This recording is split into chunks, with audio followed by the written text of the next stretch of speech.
What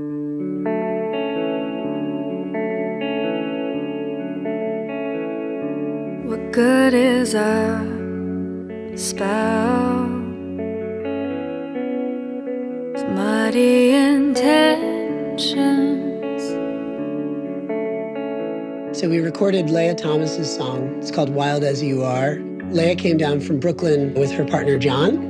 They've been making music together for 8 years. And we assembled a friendly group of collaborators, Caleb from the band Magmana and Anna from the band Quilt. I came in with an open mind as to what I would be doing. I was available for whatever was needed, whether that was singing or playing or production. This is definitely the first time I've ever worked with anybody that I've never met before. But the newness of the whole experience allows for a lot of playful ideas. You have to trust in the process and trust in yourself. I'm Leah Thomas.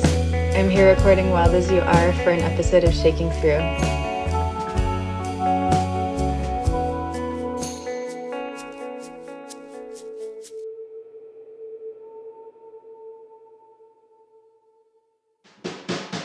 So do you want to work on the pre-chorus maybe? Right off the bat, my feeling was that John was walking on eggshells a little bit. He was playing really light. He sort of defaulted towards brushes. You can hear that apprehension. A drum is designed to have full tone with a certain amount of velocity. When you're not hitting things as hard as you should be, you don't activate the tone of the drums. And through that, you actually don't activate a tone through the rest of the chain, right? So through preamps, through various compressors, you just find yourself like chasing your tail a lot. Did you use the word swampy in the call? Yeah. I want more swampy. Yeah, and brushes don't do swampy. I want brushes do like Dr. John Swampy. I love to get the drums harder and then I'm playing Not that, right maybe here. not that far, Yeah. but Can you play with sticks? Yeah. he was playing in this really nice style that was like a little bit busier at first, but I think that it needed more of a backbone. We're talking about going on this journey with the song, you know, and like having it start one way and like eventually become the uplifted version of itself. Mm-hmm. We could screw that up pretty big time, you know? Yeah. So it's the kind of thing that we got to be pretty intentional about it and think about it. And starting with the like hitting a little harder and generating a little more tone out of the drums. Yeah, definitely. I'd like to hit harder. So that's cool. The beginning of the day, it was a long song. It was well over 6.5 minutes. The real danger is that the song is not going to progress. So we were able to like focus on key little slight changes. It feels like shuffliness by the end of the song is like counteracting any idea of resolution. If at the very least, the first beat when it comes back in had a boom, boom, pop, it's not a boom, boom, ba.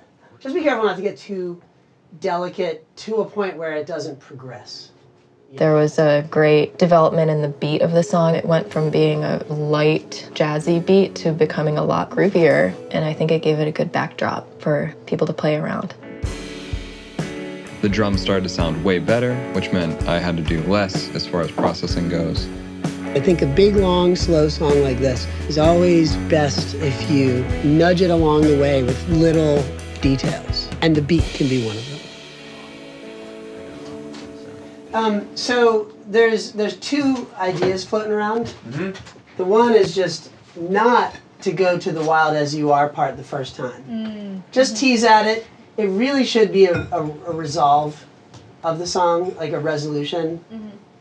You know, that's what Anna was saying, and I think I agree. That's the second verse, right? Yeah. Damn, this thing's getting short. It's gonna be like 4.5 It's like minutes. a fresh haircut or something. Right, so there's no... John and I usually work pretty closely with the songs and pretty infinitely. Like, we do the engineering ourselves, and it's really exciting to be in a room full of musicians that I just really trust. Being so open-minded allowed me to maybe let other people offer their inputs without having too much of fear or judgment of the outcome. So the vamp exists right now in my head is because it goes better into the F sharp. Like, how deep is in, into the F sharp. Oh, and from here, how deep is in, oh shit, it sounds a little weird. But if Or, you're not rhythmizing that E, I guess it is. Come back, how deep is in, Right. Sounds good. That's what I'm talking about. And it's still sad. Still instead sad. of happy. I gotta stay a little sad. Yeah. No, it sounds good. You gotta That seems like the solution, right? The triumph is later. I like this. Triumph is gonna happen. Yeah. Triumph is the second half of You this. have to earn it through the sadness. Exactly. Growing up in Hawaii, I was like very lucky to have had 2 acres of land and coconut trees and macadamia nuts, and I was born in my backyard.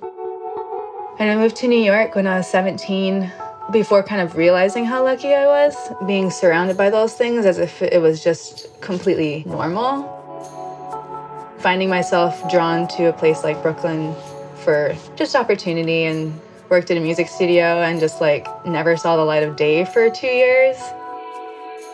I had to just like stop and realize, whoa, this is not normal. I don't feel happy. That's really great. That could be the take, but here's what we're thinking. Change everything. No. Oh, that was awesome.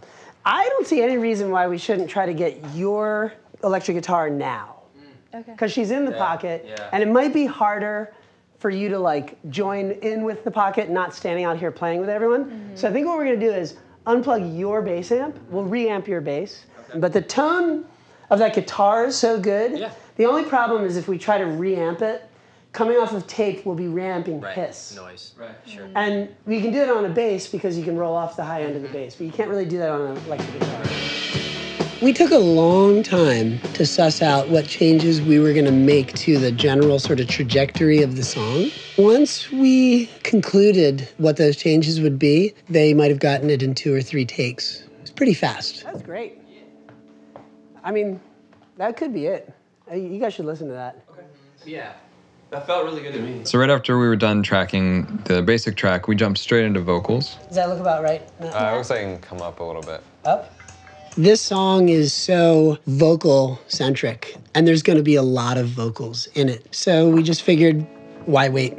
What good is a spell? She sang into the Rode K2, which went into our AML 1073 pre and EQ, which then went into the massive passive into the LA2A. Circle. If it's already broken. When you're creating a space of intention, you create what the herbal tradition calls a circle. And you cast a spell. It's a way to put into words what you are asking for with your feelings, which is what a song is too.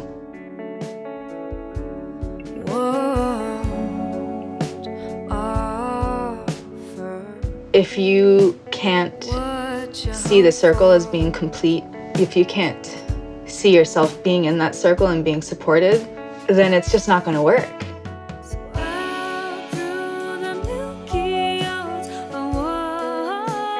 If you really want to manifest something in your life or for the world, you can't be unclear about what you are asking for.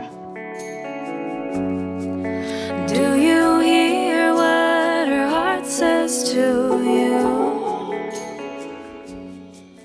Do you hear what her heart says? Come back. That's cool. Let's try it again. See if you can just sort of, if you can sink in with the... Yeah, I'm still just feeling out how she's phrasing stuff. It was a real treat to sing with a female voice. It's always my favorite thing, really, is to sing harmonies. And I think that our voices are very complementary. But can I do it with human Leia first? Human, oh yeah, human, yeah. If the person is there, get them out there and sing with them and work out the harmony with them. Do you hear what her heart says to you? No, that's right. You can go up on the last one. You're here together doing it like this instead of trying to listen in your headphones. It just feels better. If we don't like it as a 3-part, we could either lose the bottom or lose the top. Yeah. You know what I mean? It might just be that what gets crazy about it is that there's 3 parts. Yeah, and you're like, oh Jesus, there's 3 of them now. If someone else is singing a higher harmony and I'm singing something lower, it almost feels like your whole body gets captured in that resonance.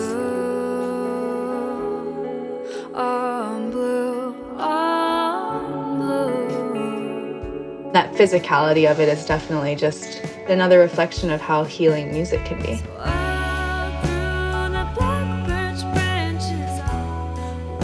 Writing songs is usually a very personal experience between myself and somewhere really beautiful. As long as the essence is still there, if I can hear the sound of the rustling oats, then I feel that the truth of the song can be heard, and that's all I can really hope for. I think absolutely everybody has that need for connection with nature. When you spend so much time in the city, it's easy to forget that there's a part of you that's not being fulfilled. I'm very grateful that I spent my younger years in such a natural environment that I can recognize when I'm drifting away from really just a crucial part of being human, I think.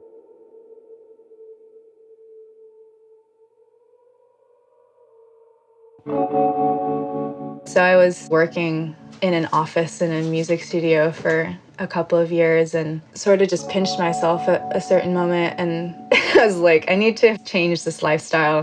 Where can I go in the city that's green? I started learning about herbs and I started working with weavings. If music is medicine, then every musician is really just offering their medicine to the world through their recordings. If I can think of the music that I make and the weavings that I make and the plants that I gather to make medicines for people as healing offerings, as medicine, then I would definitely love for it to be in service of the world that inspired me.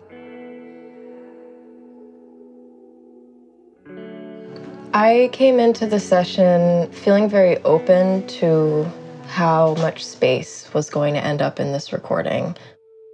The key was to construct a really nice atmosphere, whether that meant a dense layering of elements or openness. The Poirier guitar was interesting because when you just heard it in a room, it didn't sound very good to me. I don't know if that voicing works. Yeah, it's a little too chunky. Okay. But he found this appropriate range of how hard to strum, and you're left with what is now seemingly a pretty pivotal part in the song.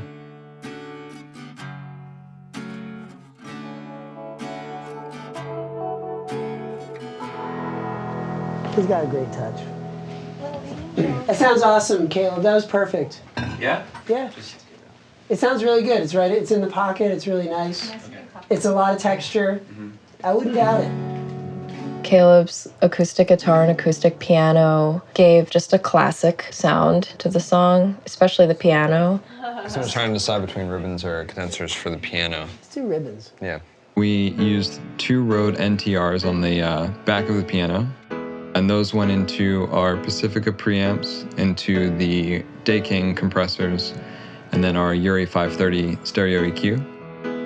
Anytime we use those NTRs for piano, it just sounds super characterful and super rich. Caleb's piano was great. He has great tone, and even playing sort of light-handed like that still feels completely locked into the groove. That was a huge asset. That sounds awesome. It does. I really like it. It sounds really good. Yeah. Cool. Yeah, it's the simplicity is what makes it hip, I think, you know? Yeah, that's really nice. Should I come in then? Yeah, come on in, Caleb. Right. Nailed it. After we were done tracking piano, we went straight into Anna's reverby ambient guitars. I played some really simple little lines, dancing around other elements in the song, just sort of coming in and out organically. Dang. The first drum of Anna's part kind of took everyone's breath away. It has a vibe to it, for sure. It was the first surreal element of the song. It was a very wobbly kind of underwater sound, just to give it a different atmosphere. Then what we had her do is a blind double, meaning that we turn off the one that she just finished and say, okay, do it again. Come back, come back, come back. The intention is to pan one left, pan the other right. And their incongruities cause a little bit of left to right pulsation in the sort of stereo dynamics of the mix. Do you want to put that extra thing in? So they want to try to get that other little That riff. little melody? Yeah. Leia had a very specific guitar melody that was going on through her head almost right away. If I get a line in my head, it's not going to go anywhere. I could have played it myself, but I just knew that Caleb would take it in another direction that would have surprised me, and it totally did in a beautiful way. Wild as you are. Throughout the whole day, the dynamic was really easy. Everybody was just hanging out, having a good time, and everyone just trusted each other. Everybody was really open to ideas and inputs. Anna was remarkable for that. So was Caleb, and so was John, so was Leia. That just made them perfect for the session. I hope that the song can serve as a reminder that nature is always around you and available, and that there is an element of that wildness always present in yourself. I really believe that everybody has something to offer that could be healing for someone else. If you're living your life with a pure intention, that energy emanates. That is medicine.